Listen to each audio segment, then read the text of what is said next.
Hey everybody, it's BDF44 coming at you with a little backwards. We're gonna fix that now. All right. Lakers and the Clippers played tonight at what is now known as Staples Center, what will be known as Crypto.com Arena, which I will call the Crow from here on out. And the Clippers got the victory on the Laker home floor tonight. Um, and what I saw, because I was able to tune in around the second half, and I started having trouble with links in the fourth quarter, so it was a whole lot of scrappy stuff. I didn't even watch the highlights. I saw enough to know what I needed to say here. Um, so this video, I'm gonna start off by giving credit to the Clippers because they really ran some good stuff out there tonight. They played excellent shoot around the perimeter, shooting the ball. Made sure that they continued to pile it on the Lakers, especially down the stretch. Marcus Morris and Luke Kennard were snipers out there tonight, and they weren't letting the Lakers have nothing down the stretch. Even though we were trying to do our best to kind of keep up with them offensively, um, they hit big shot after big shot after big shot after big shot. It was repeated. It was all from three, and it was pretty much those two players. So Luke Kennard and Marcus Morris Sr. Get the game ball for me tonight. They were just really, really snipers, and they took advantage of the Lakers. Some of which was bad defense. Others was really good contested shots. They hit them all, no matter what. Um, I want to give Paul George a lot of credit tonight too. He looked really good. Um, just everything he was doing out there just seemed to be right from where I was sitting. Good defense, good offense, mechanics. We left some guys out there who couldn't guard him on him, and he took advantage of that. So I felt like that was very, very noteworthy. Um, Isaiah Hartenstein had 0 rebounds, which was kind of funny, but he jumped off the page nevertheless with 11 loud points, made his presence felt. The fact that he didn't walk away with a rebound was super shocking to me because he seemed like he was bodying up everybody. He was all over the place with the minutes he was given. Zubats was active. Um, Reggie Jackson was super active as always. He's having a really good season. Um, and that's what it was. Serge Ibaka was involved. But really, it just came down to um, good offensive plays being run by the Clippers and hitting 3-point shots for their side. I think they really took care of business in that way.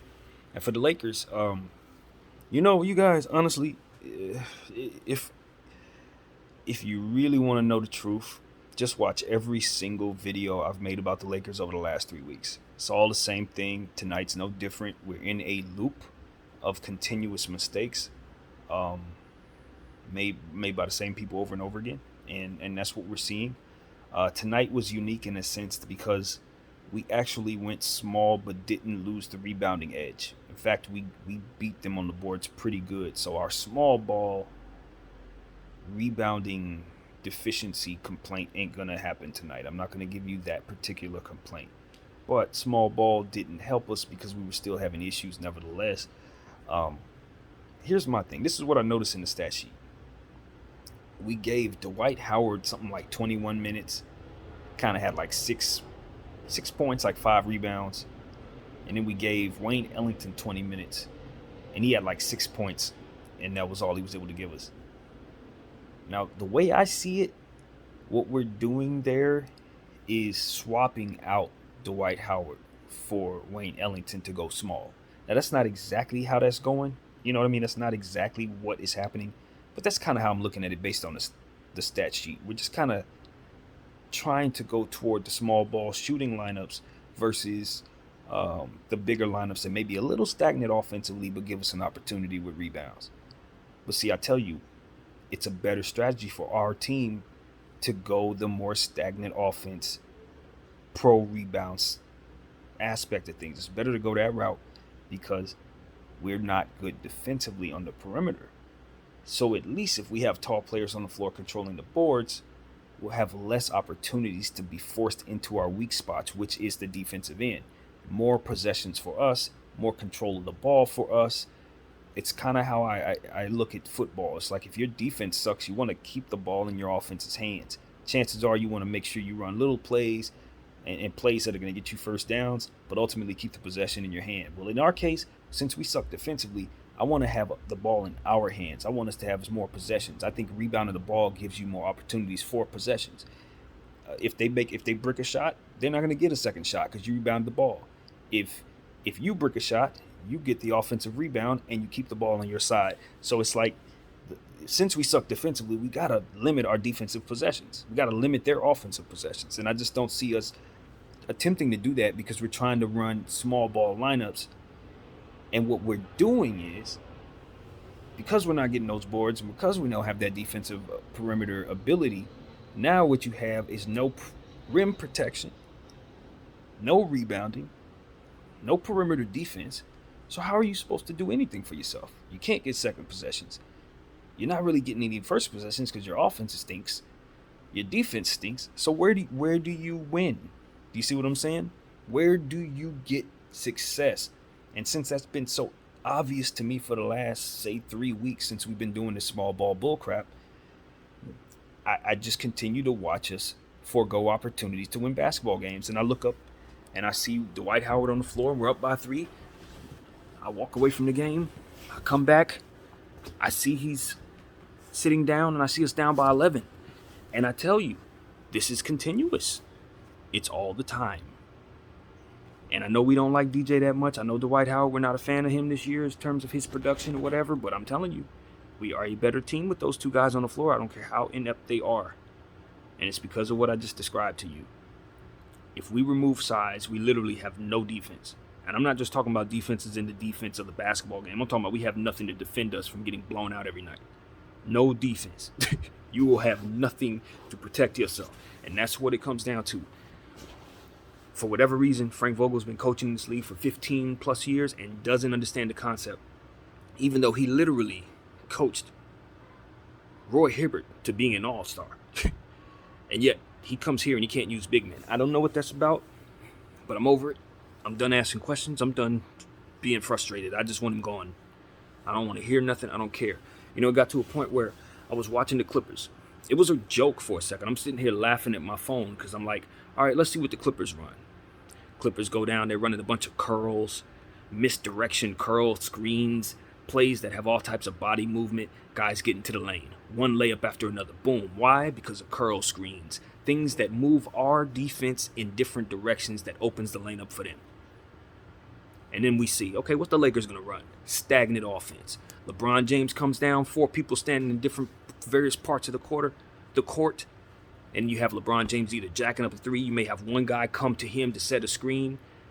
That screen probably gets waved off. It's basically a non-screen. He just kind of ends up waving it off, and then eventually he just pulls up for a 3.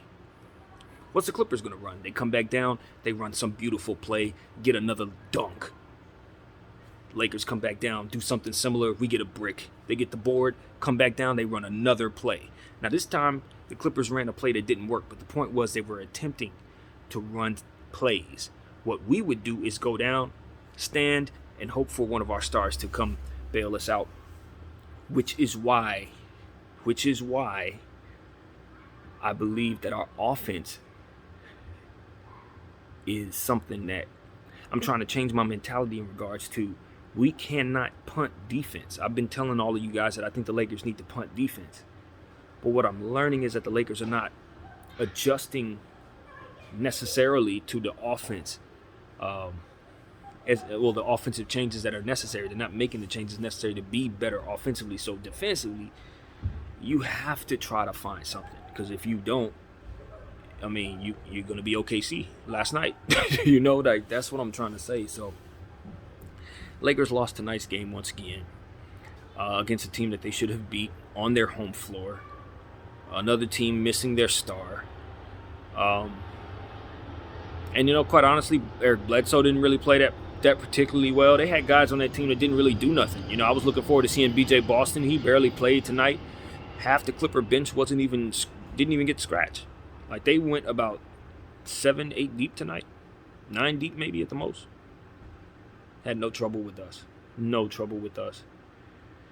And the free throw line was really the end-all, be-all to this particular game, y'all. It really was. We had the exact same amount of assists, if I'm not mistaken.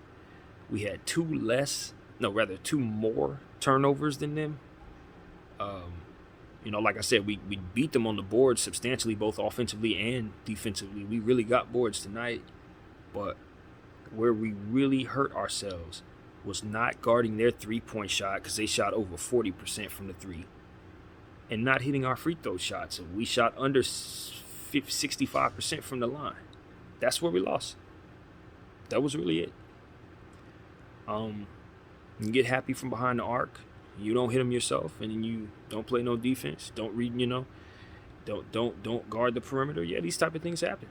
You're gonna find yourself on the wrong side of a loss. And look, this is our 4th straight loss against the Los Angeles Clippers. They got us all 3 times last year, and this is the 4th. Of course, the first time we see them this year, they get us now. So we got the Celtics next. Also another home game I do not expect to win.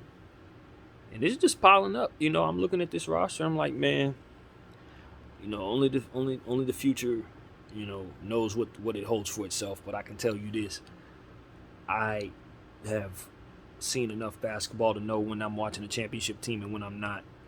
And this team is about as far as away from a championship team as any team we've never won with. They're not winning it. The only way they're going to win it is if they make some changes to the roster that apparently I haven't heard any rumors about us making. Those are the type of changes we need to make. The ones that are just not being even rumored about. So, yeah, I don't know, man. I don't know. Well, for me, I look at a game like this and I say, I could have took a nap.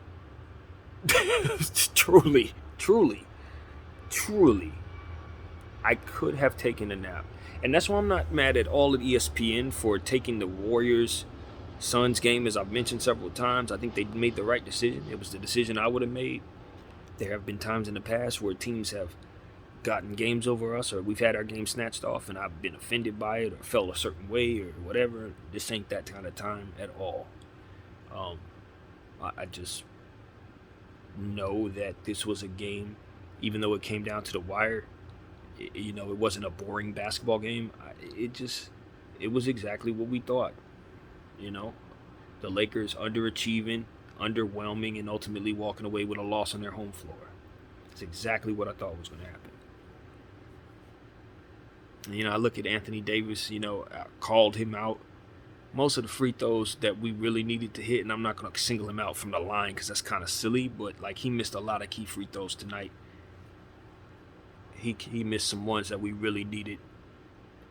I don't know who all missed what, but I can tell you every time he got to the line, it seemed like it was a problem hitting both of them.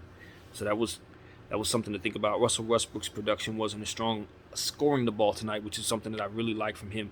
So we kind of didn't have that, but he did get 9 assists, big assists, great plays made for others tonight. So I just liked his playmaking and what I saw from him. He wasn't a problem. It's just you need him to score more in a night like tonight. But Bron was back, so now that go. And then there's Bron, to be 100% real with everybody here, I didn't see as much of LeBron tonight just because of how the game was going for me trying to see links. I just didn't see a whole lot. When he was on the floor, he was making plays for others, shooting jump shots, trying to drive and get to the line and stuff like that. I saw that he wasn't having the greatest efficiency evening. I saw that he wasn't getting to the line very much tonight. And I also noticed that our team was kind of having issues with the officials tonight. Not as it pertains to arguing, but just we weren't getting our calls. It seemed like, the other team would be able to get touch fouls, easy touch fouls. It was almost like they were calling fouls in rhythm for the other team, and they weren't really giving us that type of respect, it seemed to me, from what I was able to watch. So I think they did affect the game quite a bit, but at the end of the day, if you get to the line, we fouled exactly the same amount as them. So if you get to the line, you got to hit them. They hit 80-something, we went 60, and that's that. So,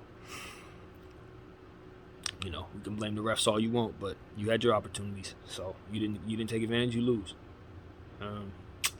So yeah, that is literally that, man.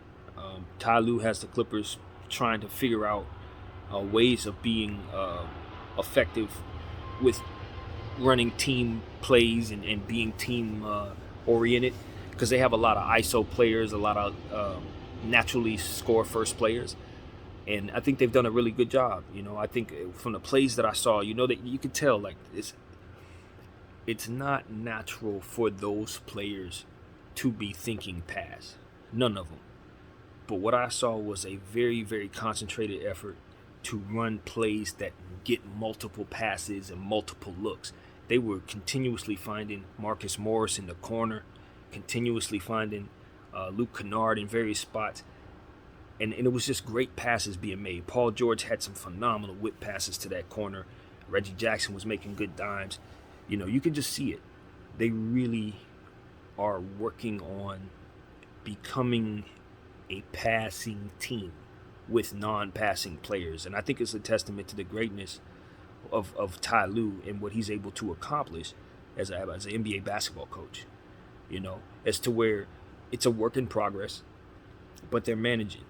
They are managing, and I think they're a dangerous team going forward because you can see, unlike the Lakers, you can see a team that's running their stuff. They're making their mistakes, but they have a cohesive goal, a cohesive system, and they know what they're working on. So I give them credit. Meanwhile, I look at us, and Frank Vogel just looks like a guy who's under a lot of stress, who looks like he's cracking under that stress, who doesn't look like he has a clue or a plan or anything at all for us. And I just want us to relieve him of his duties immediately. I think that it would be best for him because I think he needs to be in a situation that is not this cut and dry. I think this has become an unfun situation, if that's such a word. I am starting to think that we have run into a situation where the pressure may be a bit much for this group as a collective. Not individually. I don't look at Carmelo Anthony and say he's cracking or nothing like that. I don't look at LeBron James thinking anything like that. But the group as a whole, the mentality is almost like this is too much for us. We don't have what we need. We're under prepared, and it's starting to settle in that we're not very good, I looked at LeBron James, I looked at Anthony Davis at the end of that game. They were kind of sitting there, they looked at each other, and it was like, it was a vibe about it that kind of like, for me as a fan looking from the outside in, it was almost as if they are understanding, like, we're not good enough right now. And we're not about to get good enough, and we're gonna have to find a way to overcome that somehow, to defy that. And I just don't know that they can. You look at Anthony Davis, and I just say I wish he were more like Russell Westbrook, in terms of just relentless. Like, look at Russie, we were losing, he had a smile on his face, and he was still trying to fight and attack, and it's like that mentality we need in our number 2 and our number 1. They both need to have that type of killer that I don't care what the score is, I'm just going at you. That's kind of what we need more of right now. That Giannis Antetokounmpo, I'm going to work hard, I'm coming at you. It's not enough of that on our team this year. And I'm going to tell you something else. We miss Montrezl Harrell. He's the kind of guy that would help us in a situation like that because he's an energy guy. Repeated dunks in the paint, repeated energy plays that get you off your feet. Offensive rebounds, putbacks, tip-ins, 50-50 balls. He was underutilized to such a degree that it would make you think that he didn't really have a role on his team. But if you remove Andre Drummond and you put him on a team like this one, especially since we like running small ball, he would fit much better this year than he would have in the previous year with us. And so just the type of mistakes that we made as a franchise with our roster, we're paying for it right now. We're paying for it. So, yeah, that's the end-all, be-all to the conversation. Malik Monk played great. You got to give him credit. 22 points, I believe. Excellent all the way around. Continuing to be aggressive and finishing in the paint. Just phenomenally well. And that's something I really like from him. He just continues to be aggressive, giving us inside interior play. And I think I've already mentioned this, but I'm pretty sure I did. We really killed them in the paint. Like, that was where we really found our most success. We just continued to bludgeon them in the paint. And I think we weren't able to take advantage of that ultimately because of the free throws. But if you look back at something you do like about this game, it was that. We got a lot of paint play, a lot of paint scoring, and I think a lot of that had to do with Malik Monk continuing to be aggressive in the paint. Hit some threes too, obviously. So, yeah, I just want Frank to shuffle the lineup again. THT was not effective tonight. He's been very disappointing these last couple games. I wanted him to snap out of it. He just seemed to get worse. Honestly, it's a bad time for him. So we're not getting enough, man. Carmelo Anthony was cool, he hit some shots, but he didn't give us that mellow energy that we needed to the degree that we could have used. And it's just like that, man. It's just like that. So, Anthony Davis, LeBron James, Russell Westbrook, you guys are all on the floor tonight. You had one superstar on the floor for the Clippers, and we got a loss on our home floor. How much of this do you want the fans to put up with is what I'm asking you guys. You don't want us to boo you. You don't want us to turn you off. You don't want us to scream, fire this guy or trade that guy. But you want us to sit here and just be cool with this? I'm telling you, we're not wired that way. It's a fan base. We're not going to do that. We'll burn the place down before we put up with ineptitude and mediocrity from guys that are supposed to be Hall of Famers. We won't do that. We'll accept that from kids. We'll accept that from players that are not very good, but not from guys who's supposed to be top 75. Nah. And the offense, I don't leave no excuses for the offense. I leave you all the excuses in the world for the defense, but them plays that y'all running down there, that contrast I was telling y'all about 10 minutes ago, that's real. I want y'all to go back and see some of them highlights. See what the Clippers is running and see what the Lakers is running. And tell me that we put our players in the best position to score the basketball. Because we do not. So that's what I got to say, man. Good win for the Clippers. Even though I hate y'all with all my heart and soul, I'm a real one, and I'm going to tell y'all played better than us and deserve to win. Marcus Morris and Luke Kennard, kudos. BDF 44, thank y'all for watching. I'm out.